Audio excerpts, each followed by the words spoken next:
Urban legends rooted in real historical events can be both eerie and saddening. Throughout the world, countless locations have silently witnessed revolutionary and tragic events. Today, I would like to introduce you to one of Indonesia's most haunted places, Lubang Buaya.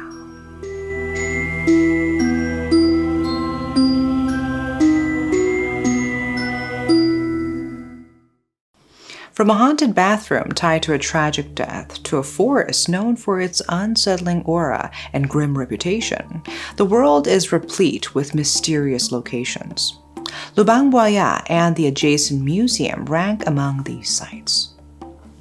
This very ground is where 7 generals were allegedly tortured before being killed in the communist coup attempt, the Indonesian Communist Party's September 30th movement. Before exploring the horrors that await visitors, let's first delve into the background of this place. Lubang Buaya, located in Jakarta, got its name, which means crocodile hole, from its historic connection to the Sunter River, once filled with crocodiles. However, there are captivating legends tied to the name. One story from the 7th century tells of Datuk Banjir sailing on the river with friends. Their bamboo boat stopped, surrounded by supernatural white crocodiles. Datuk, sensing a disturbance, tried to measure the river's depth, but found no bottom. Realizing they were in a sacred place, he quickly retreated. Another version claims their boat was pulled into the den of these white crocodiles. Datuk faced off against their leader. After triumphing, he named the village Lubang Buaya. Beyond the urban legend of demonic white crocodiles, Lubang Buaya was the scene of a disturbing real-life event. To provide some context, following Indonesia's independence from Dutch and Japanese colonizers, the nation embraced the Pancasila ideology and established various political parties to accommodate the country's vast diversity. Among these was the Indonesian Communist Party, which garnered significant support and had its own distinct agenda. In 1965, the Indonesian Communist Party, PKI, orchestrated a coup with the intent of supplanting Indonesia's prevailing ideology with communism. As part of the strategic coup, the PKI aimed to kidnap and eliminate 7 army generals, justifying their actions as an effort to purge the nation from a potential coup by the army generals. The operation took place in the early hours of October 1st, having been prepared on September 30th. At 4:30 a.m., 200 troops surrounded Lieutenant General Ahmad Yani's house. Under the guise of summoning him for an urgent meeting with the president, they shot and killed him instantly before his horrified family. Major General Raden Suprapto was painting, sleepless due to illness, when 19 soldiers stormed his house. They abducted him at gunpoint. Major General Mas Tirtodarmo Haryono, sensing danger when his unguarded home was approached at 3:30 a.m., signaled his family to flee. He was shot while attempting to disarm an attacker. Others were abducted or killed in a similar manner, with some of their family members, even their children, being fatally shot during the chaos.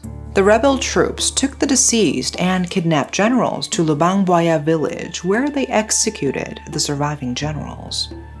They then discovered a well 75 centimeters in diameter and 12 meters deep, which they used to dispose of the bodies. Stacked inside, the victims were concealed with leaves. On October 3rd, the bodies of the 7 officers were uncovered in the wooded area of Lubang Buaya. Under the supervision of Major General Suharto, the decomposed bodies were painstakingly retrieved from the well. The discovery shocked the nation and devastated the victims' families. This intensified hostilities between the Indonesian people and the PKI, leading to a campaign to eliminate the Communist Party entirely. The public actively sought out PKI members, suspected supporters, and even their relatives, leading to widespread slaughter. In honor of the national heroes murdered by the PKI, several memorials were established. The residences of the victims were transformed into museums displaying statues depicting the tragic events. The Pancasila Sakti Monument, showcasing statues of the 7 fallen heroes, and the PKI Betrayal Museum in Lubang Buaya, filled with figures illustrating the generals' capture and torture, were also built. Given what happened here, it's not surprising that these places are often said to have a dark aura. Well, numerous accounts detail chilling experiences at this location, one of which comes from a caretaker named Kasiman. After serving as the groundskeeper for the Communist Party's coup museum for nearly 3 decades, Kasiman has certainly had his fair share of eerie encounters. He revealed that light bulbs in the restroom near the ominous well needed almost daily replacement. He's unsure of the cause, but every new bulb soon malfunctions, despite there being no detectable electrical or circuit issues. While cleaning the miniature diorama featuring statues depicting torture, he suddenly felt the hairs on the back of his neck stand on end. No matter where he moved, it seemed as though the statues subtly shifted their eyes or heads, tracking his every step. It's not only the restroom by the well that exhibits strange phenomena. The security guards had their share of paranormal experiences too. They reported that the water faucet in their restroom mysteriously turns on by itself. Each time they shut it off, it's only a matter of time before it turns on again. Among the guards, one reported that late one night, during his patrol, he was startled to see a long white figure wrapped in a burial shroud. Paralyzed with fear, he watched as the figure appeared to float and drift towards the well where the 7 generals met their fate. He quickly retreated to his post, too petrified to continue his rounds that night. A duty officer at the Pancasila Sakti Monument in Lubang Buaya also shared that he often spots the ghastly apparition of a blood-covered soldier at night, with body parts appearing as if they'd been severed. It's not just the guards who've witnessed this. Visitors who dare to explore the area after dark have also reported seeing this strange figure. Visitors frequently report mystical occurrences such as sudden drops in temperature, leading to the feeling of possession.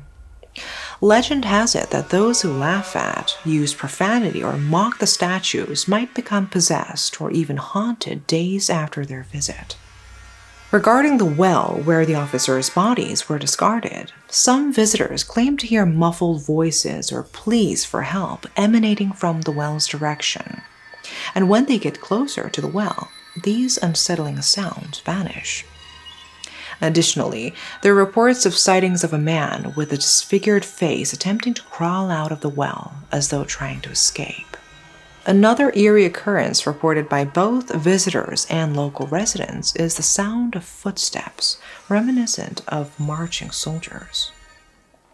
Beyond these myths, Indonesians prioritize remembering the valiant sacrifice of the fallen generals. Pancasila Sakti Day, celebrated annually on October 1st, serves as a memorial. Whether these tales are believed or not, the somber atmosphere of these historic sites is palpable, especially when observing the dioramas. If you think you're brave enough, you can try to go visit the place one day. And that concludes today's episode of Dark Matters. Thank you all for tuning in, and we look forward to bringing you more interesting tales in our next episode. Stay tuned and see you soon.